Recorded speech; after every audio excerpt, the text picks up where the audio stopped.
If y'all still don't think that your front cams are playing you and that you're taking your selfies wrong, I will prove it. Go to the face zoom effect here on TikTok, hold the phone up close to your face before slowly pulling it away, and that is a different person.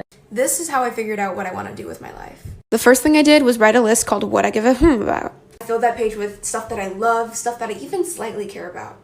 And I had a lot of time on my hands last summer, so I was like, you know what, screw it. I'm gonna start experimenting. Picked one thing on that list, and I was really curious about what would happen if I just decided to go for it instead of like making excuses in my head the way I normally did. For me, it was acting, and I didn't know anybody in that realm, so I just started researching online on what I could do by myself. Something that I could do on my own was start taking my own photos. So I started doing that, sending those photos to casting sites and posting it on Instagram. I spent all summer DMing and emailing photographers asking if they wanted to take some headshots together. 90% of them didn't respond, but the 10% that did are now some of my closest friends. One day I got a message from a casting director that said that they wanted me to model for a campaign. After I checked to make sure it was real, I thought to myself, okay, wow, I've never considered modeling before. Am I gonna do this? Until I found myself on a plane to New York to shoot a modeling campaign for Aeropostale. And I found out I loved modeling, and I would have never done that if I didn't experiment one summer. Okay, so like last week I posted a video that said I was Korean, right? And this dude comes and comments, Eddie comments this.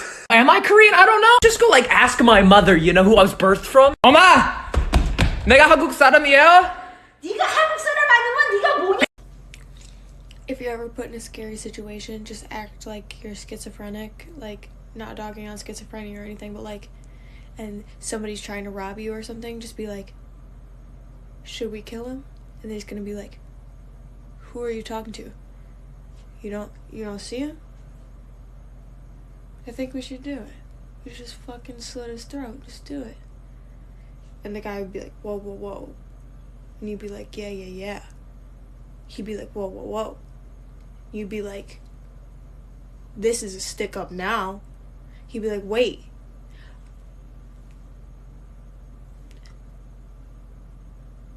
That's bad like a boom boom. Hi kids, it's me, your rich mom. A lot of people ask me, are you just rich? No, I worked super hard for the past 12 years of my life, and you're gonna have to too. I started off my blog 10 years ago when I was in college. My blog and YouTube channel grew, and more people started to notice. I've flown all around the world to work with some of my favorite brands. I've been on many covers of magazines. I launched my clothing collection with Nordstrom and Bloomingdale's. Mattel even made a Barbie of me and my girls. They asked me to style and design 2 of my dream Barbies. I run 3 successful companies, Crystal Inc., Sync Studios, and Fumo. So these are the 5 things that got me to where I'm at today. 1, know why you're doing this and what you want to achieve. 2, consistency is key. I uploaded a YouTube video every single week and on my blog almost every single day. 3, find your tribe that you could continuously support and collaborate with. 4, do things for free so you can learn the skill. 5, you have to be patient and you have to keep.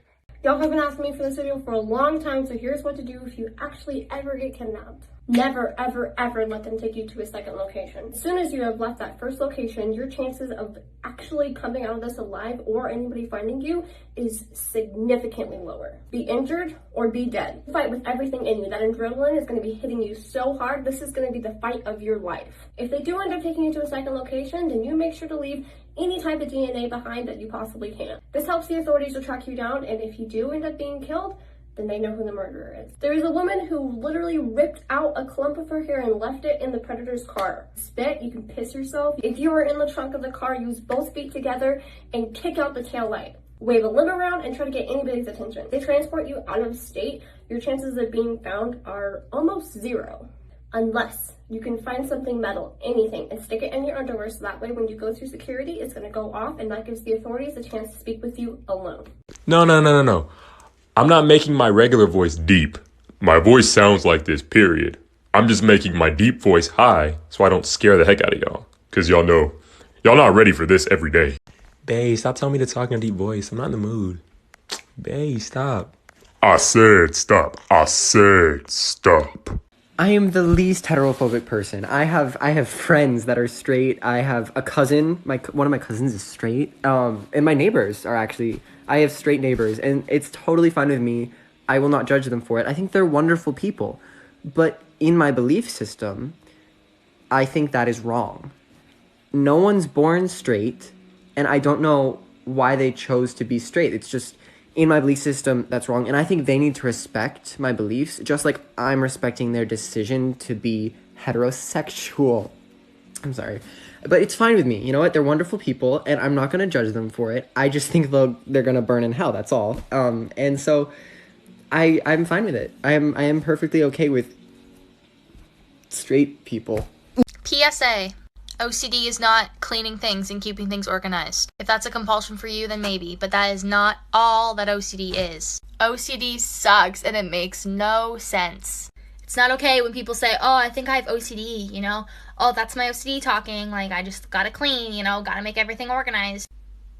If you don't clean and keep everything organized, like is your left arm gonna fall off? If you don't clean and keep everything organized, is your whole family gonna burn in a house fire at 11:50 p.m. tomorrow? Because that's what OCD's like.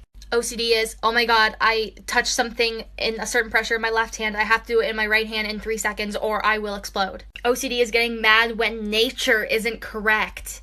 OCD is rip your tooth out or bite your finger off or kick something really, really hard that you break your foot, but then do it to your other foot too, or else that would not be okay. You wouldn't be even. It's not fun, it's not cute, it's not quirky. It is insanely stressful and not something to joke about, and is not just cleaning.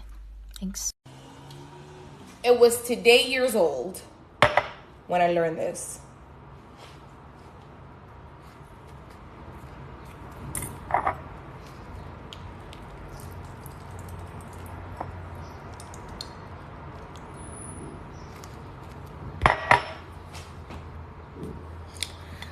This is how every single teacher acts. Gleeter. Alright guys, we're going to be reading To Kill a Mockingbird, and it does have the N-word, but I'm going to say it, but only to show how it was back then. I don't want to offend anyone, alright? It's just for the story. Alright guys, so I'm going to draw the Egyptian's pyramid, but I'm not an artist. Alright, I'm not an artist, okay? This is what the pyramid looked like, roughly. I'm not an artist. We are already fucking behind! You want to use the bathroom? Solo se lo dices en español. ¿Puedo ir al baño, por favor? Te hiciste pipi. Ay, Dios mío. Crazy Lawsuits That Actually Happened, Part 10. Now, I've been focusing this series in the US for the most part, because that's where like 90% of the dumb lawsuits in the world happen, but I'm going to take it internationally with this one, with a man in India in 2019 suing both of his parents for giving birth to him without his consent. I wish I was kidding. He argues that since he wishes he was never born because there's so much suffering in the world, and that he should be paid for the rest of his life because he didn't ask to be born in the first place. This is a 27-year-old man we're talking about. Another thing worth mentioning is that both his parents are lawyers, and they were surprisingly chill about it. In an interview, they basically just said that if he can rationally prove how they were supposed to ask for his consent before they gave birth to him, then they would take all the blame for giving birth to their own son. Girl, so I asked my teacher why we can't wear ripped jeans in school, and this bitch says because it's sexually distracting to the students. Huh? Bitch, who the fuck is sexually attracted to kneecaps, bitch? Who? Like, bitch, who do you know goes, damn, baby, look at them sexy kneecaps? Bitch, what the fuck? I gotta go. You wanna know how lonely quarantine is for me? Here, ready? Yesterday, I started talking to a guy who treats me well. I never do that. What's next? I'm gonna start making good choices? Oh my god. How to let your cat know that you love them. First, scratch their forehead. Then, gently scratch their chin. Now they know you love them. Are you looking for a sustainable alternative to bubble wrap? This is called Giami, and it's a paper packaging solution alternative to bubble wrap. Let's say you had a custom mug to package.